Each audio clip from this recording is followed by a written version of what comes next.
We're looking at a Mazda 6 with a rather horrendous noise in the right front wheel area. And I'm going to turn this wheel so you can hear what we're talking about.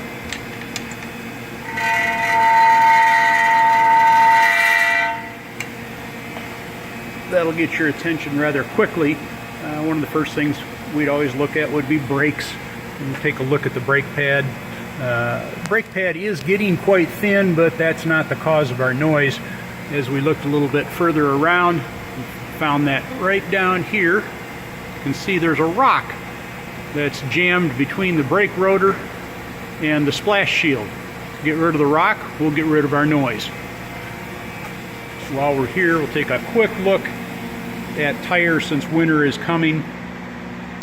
These probably are great summer day, nice dry weather. Snow, not so much. Stopping distance in this car is going to definitely be increased.